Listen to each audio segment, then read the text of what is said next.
interview and uses the information available to try to make a determination if the person, on the person's ties outside of the United States are strong enough to bring them back after a short visit to the United States. So sometimes spouses, if the U.S. citizen is actually living in the United States, sometimes spouses will find it especially difficult to prove that they are coming back to the Philippines. But as we were saying earlier, we are very well aware that people travel and live in different countries.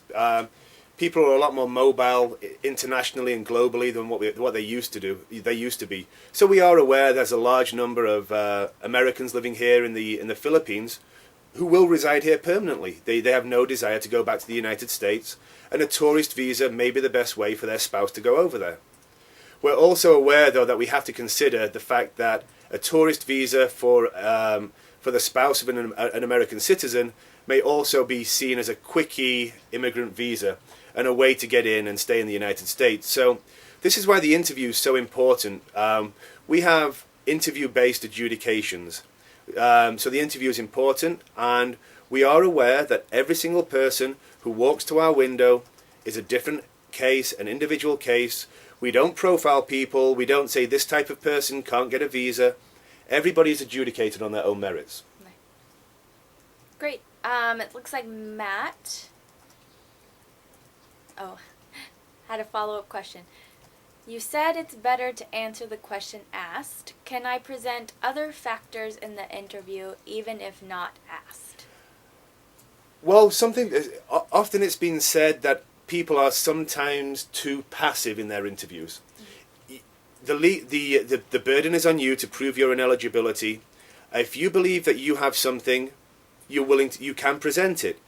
Don't be upset if the officer doesn't accept it, but if you believe it will help your case, you can present anything you wish. So I would hate for you to walk away from the interview and say, you know what, the officer didn't ask me for that one piece of information that would have qualified me. My advice to you would be, if you believe you have a piece of information at the interview that qualifies you, make that information available to the officer at the time. And in Matt's situation, I think Matt is the one who was denied 3 times. Yes. That might be one of the questions that's asked because, again, we say people can interview, and if you're denied, you can interview again. But there's usually the caveat of if things significantly changed for you. So the officer might ask you what's changed. When we're talking about evidence as well, or things to back up your application, one thing we're all asked very frequently is, they did not look at my supporting documents. I would have been issued if they'd have looked at my supporting documents. As I said previously, we have interview-based adjudications. The supporting documents are there only if needed. We do not do paper-based adjudications. You should have it available if the officer asks for it. You should have it available if you really want to show it to the officer. But there's no guarantee that your supporting documents will be looked at because they may not be material to the adjudication. Great. Looks like Ivy has written in. She says, my husband is in the military and he's stationed outside the U.S. but will soon move back to the U.S. Is there a way to make the CR1 visa faster?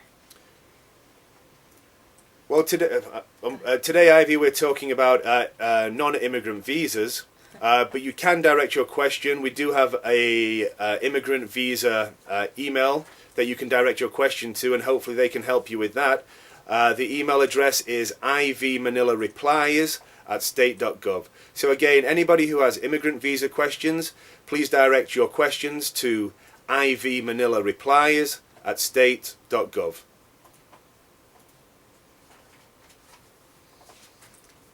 Okay, this is a follow-up question to some of the supporting documents that you were talking about, Kevin.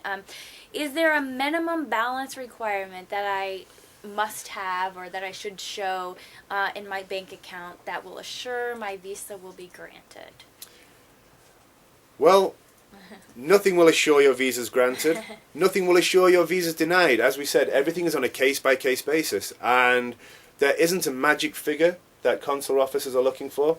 There isn't a magic figure that, if it appears in your bank account, will make you eligible or qualified for the visa. So our advice to all the applicants is be honest,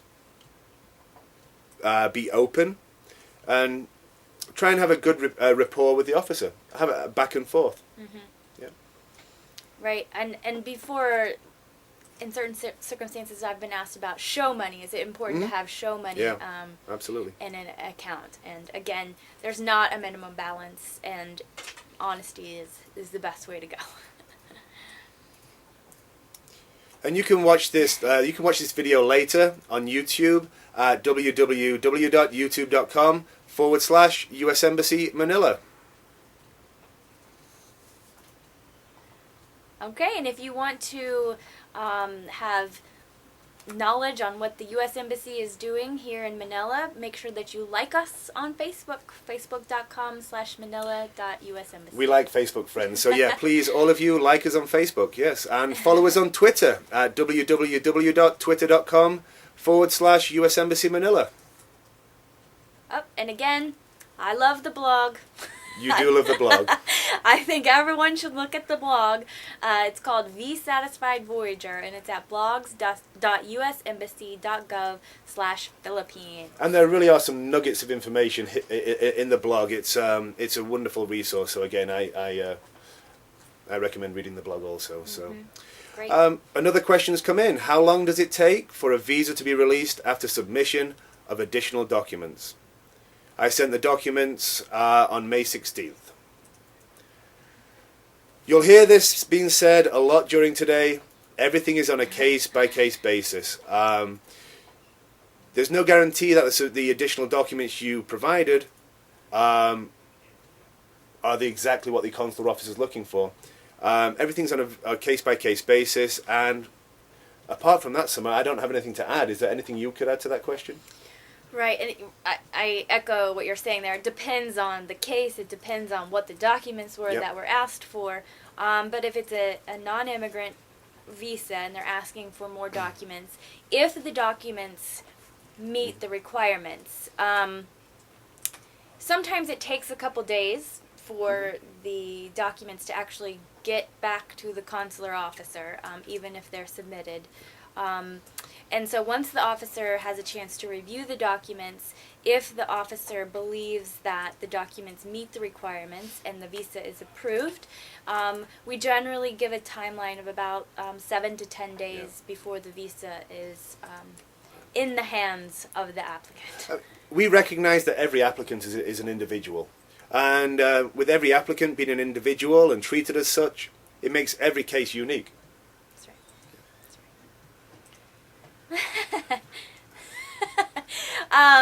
Somebody wants to know why this gentleman has an accent, and where is he from? I grew up in the United Kingdom. I was born in the United Kingdom. I moved over to the United States. Like many people here in the Philippines, I became an immigrant to the United States. I come from Northern California, where there's a large immigrant Filipino population. I know many. Before I even came to the Philippines, I knew many, many, many Filipinos. In the upcoming weeks, I'm doing a Kwentahan Tayo program, which is a Tagalog language series the embassy is putting forward, and it's me talking in Tagalog about my immigrant experiences in the United States. So, in addition to checking this out on Facebook, in addition to checking this out on YouTube, be sure. So, in this instance, she said that her husband's in New Jersey. Probably best to ask USCIS in New Jersey or nearby there where he's filing the application. Here in the Philippines, we have a very educated and knowledgeable applicant pool. So I'm sure most people know the differences between IVs and NIVs. But just in case people aren't 100% sure, a non-immigrant visa is for a temporary stay in the United States, whether that being a short-term work contract, tourism, or education in the United States. The CR1 visa we're talking about in the previous questions is a visa for somebody to go live permanently in the United States with their spouse. So, Okay, somebody is asking, again, what type of supporting document should I bring to my interview? And, okay. I would recommend that you bring whatever documents you think strengthen your case to establish your qualifications for the visa. Again, do not be upset or disappointed if those documents are not looked at. I recommend you be as prepared as possible. You bring everything that you possibly can to strengthen your case. Some of it won't be used, but just so you never have that what if moment, if the officer asks for a document that you don't have, try and be as prepared as possible. And this might be a good time to talk about too.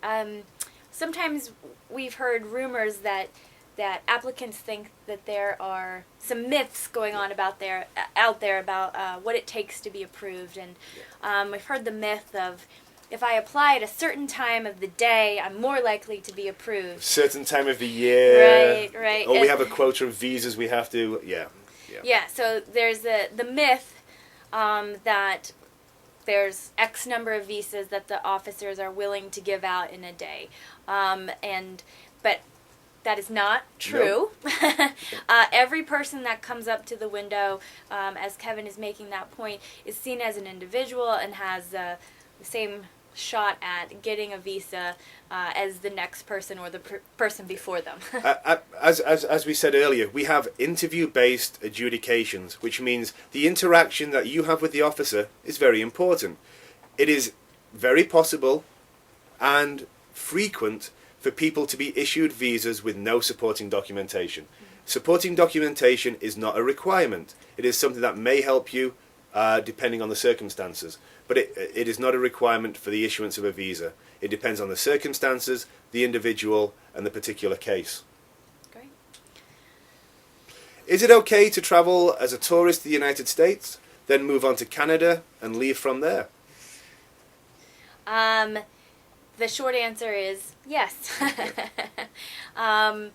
As long as you have a valid tourist visa to enter the United States, you can enter the United States. Another question that we get asked frequently is around the dates of the tourist visas. Yes. People sometimes wonder if there's not a certain length of validity on the visa, when can they enter? But basically the short answer on that is as long as the visa is valid, you can enter the United States to the day that visa is valid. Yes. Until. Yeah. And then if someone chooses to go from the United States to Canada, as long as they have the Canadian visa, then that's fine. They don't have to come back to the United States to come back to the Philippines. And let's take one more question from Matt. Hello, Matt. In my last denial, the consul said I was too young. Matt finds this unfair and offensive for the denial. Well, not being there, not seeing the interview, I can't speak about the particulars of the exact case or what was said or what wasn't said. I recommend that if you think you can put forward a better case for adjudication or issuance, that you can apply again. Again, though, there are no guarantees depending upon your circumstances and your qualifications. I know I've never denied anyone, particularly for being too young. Right, age, there's not a minimum age someone has to be in order to qualify for a visa. Again, more than just the age, it depends upon the circumstances around someone's situation. You are an individual who will be adjudicated as such. You are not a list of boxes to be checked. There is no minimum finances you have to show. There is no minimum age limit. And as such, you're adjudicated on those on the totality of your case. Jonathan wants to know, can I go to the U.S. and file a divorce to my U.S. citizen wife? She's married to another man in the U.S. What visa do I need? She's married to another man in the United States. Well, regarding divorces are handled on a state-by-state, county-by-county basis. Different states and different counties have different residency requirements, and it isn't something that the State Department deals with at all. But you're asking what type of visa would you require? Now, if you have to establish residency, I don't believe a B1, B2 would be the appropriate visa class. Right. If your intention is to go to the United States for a short visit, then a person can apply for a B1, B2. But you're saying, right, Kevin, if in order to file a divorce in the United States in the U.S. court, you have to show that you are living in the United States, then it's going to be difficult to get the B1, B2. So my advice would be look into the state requirements. And if there's a U.S. citizen wife in the United States, she might be able to file a divorce in the United States. But anyway, that's your own personal circumstances. And it also sounds to me like your wife has 2 marriages. So right, there were some other issues. maybe that's something you could report to the relevant authorities if you wish to. There is somebody else emailing or tweeting in. My husband is a U.S. citizen and working in Asia on a yearly contract. Will he be allowed to go with me to the interview? This is if you're coming in for a tourist visa, generally speaking, no. The point that we're making again is that the consular officer wants to interview the applicant, and what's important is the interview with that applicant. And so no, an American citizen spouse is usually not allowed into the interview. The question is, are you qualified for the visa? And you need to establish that on your own merits. So it's something I know, speaking to a number of Americans, they get frustrated they can't accompany their girlfriend or their wife to their visa interview. But it is important to establish the applicant and have the applicant in the interview establish if they're qualified for the visa or not. So I understand how people can be frustrated, but from an interviewing point of view, it's important. Right, and that might be a good time to say too that minors who are 17 years old and younger, they need to apply with a parent or legal guardian for their interviews. But that's basically the only people that can bring in other people with them. Yeah. Okay, it looks like Eileen is writing in. Hi, I just want to ask if my husband doesn't meet the requirements for finances, what will happen? Is there a possibility I get refused? Well, hi, Eileen. As we said, for non-immigrant visas, there are no financial requirements. If you want to submit financial documents because you think it will strengthen your case and increase your chances of issuance, you're welcome to bring those documents in. But there are no minimum financial requirements to qualify for a non-immigrant visa. It is slightly different for immigrant visas. Right. And Eileen, if you're talking about immigrant visas, I recommend again that you direct your questions to IV Manila Replies at US Embassy. IV Manila Replies at state.gov. Thank you, Eileen. I hope that helps. Great. And if you are enjoying this, or there's some tidbits that you want to go back and review, you can watch this video later on YouTube at youtube.com/US Embassy Manila, all one word.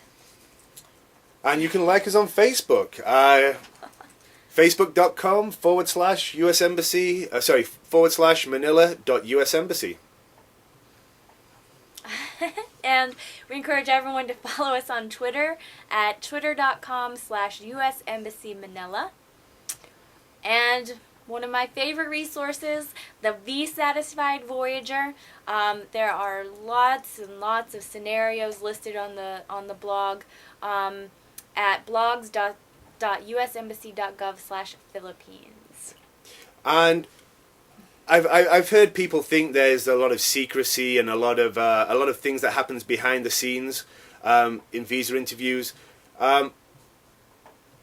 this Visa Hour and these other resources, we like to try and be as open as possible. We want to provide you with as much information as possible, so you're as educated and as well informed as possible. So again, continue to check these resources out. Check out Twitter, Facebook, and watch the Visa Hour at every opportunity. We have a question from Mike. If a traveller meets somebody as nice as either of you during a vacation in the US, can the traveller marry him or her in Las Vegas? Well, first of all, let's just say we're both married, right? Sorry, Mike. Yeah. Just kidding. Sorry, Mike. But you can get married in the United States. If you're there in the United States, you can get married. Right, right. And by the way, if you haven't been to Vegas, it's a great place to go. I love Vegas, so... some good Pacquiao fights there. Yeah. Yeah, we have a lot of great tourist attractions in the United States. And in fact, the President Obama, has just put out a new announcement that he wants to encourage as many tourists and visitors to the United States as possible. And there's actually a new website that highlights all the states in the United States and some of the interesting tourist attractions that are available. DiscoverAmerica.com. Both Summer and I, we were checking out the site ourselves. We were reading about our own home states, and it was fascinating. So before you get to explore America for real with your tourist visa, we recommend that you discover America through DiscoverAmerica.com. Mm-hmm. Wonderful. Ivy. Hello, Ivy again. If I get a tourist visa before I get a new passport with my changed or married name, should I have the visa changed? Good question, Ivy. Basically, if you have a tourist visa that is valid and you have a passport and a different name, what you can do is you can bring in your NSO document that shows that you're married and that shows the name change. Or if you want to get a new visa that's issued in your new name so that it matches, you have to apply for a new visa.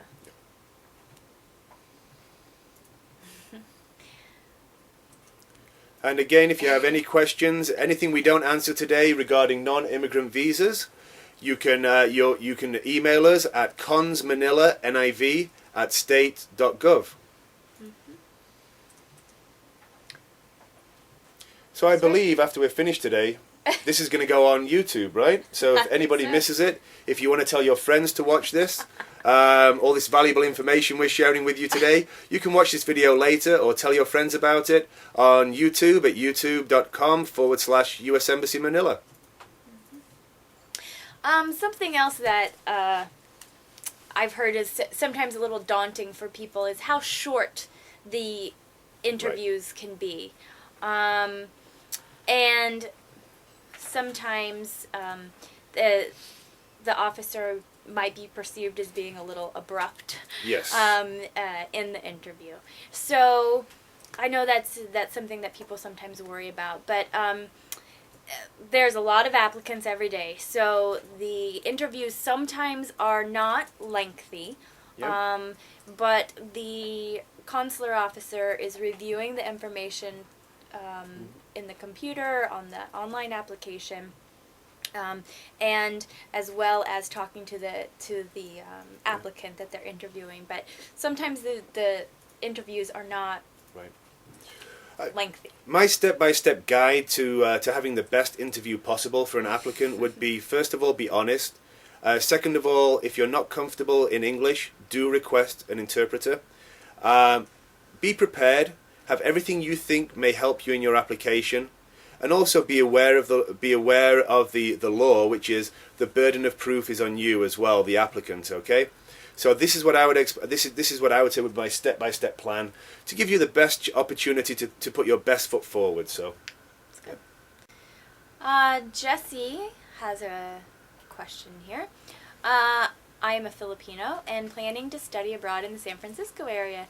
Can I change my B1, B2 visa to a student visa? If you mean, can you walk into the embassy with a B1, B2 visa and have it a direct swap for an F1 visa, which is a student visa, that isn't possible. Right. What you would have to do is come in and apply for an F1 visa. The reason we have to do that is because the process for applying for an F1 visa is different for the process for applying for a B1, B2 visa. The required documents are different. So you can't do that. I do encourage you to go study in San Francisco. Some fantastic schools out in Northern California. Mm-hmm. Yeah. Good luck. Yeah, all the best. Okay.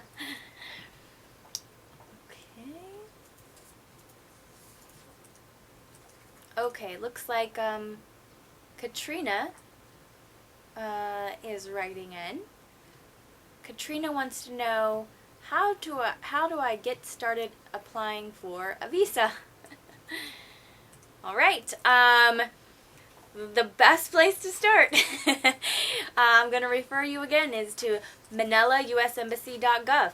And as Kevin says, it's probably a good idea to get some of your, even before you start the application process, get some of your documents in order. Make sure that you have a passport and you have some plans, that you know where you're going and your intentions. And then go to the manila.usembassy.gov and they will take you to the online application process to fill out the DS-160. Well, I believe that's time, Summer. We want to thank everybody for their questions today. Hopefully we've been able to answer as many of the questions as possible. But if there are still questions people have that we haven't addressed, please send your emails for non-immigrant visa questions to consmanilaniv@state.gov. Wonderful. So we do encourage everyone to enjoy the United States. Travel to the United States. Discover America. We're back and forth from the United States, so you never know. Maybe I'll see you at a 49ers football game. Or at Disney World with Mickey and Minnie Mouse. And you can always check out the pandas at San Diego Zoo. So from me, Kevin, and from Summer, this is the end of the Visa Hour, and we'd like to remind you to check out future Visa Hours in the future. So until next time. Thank you.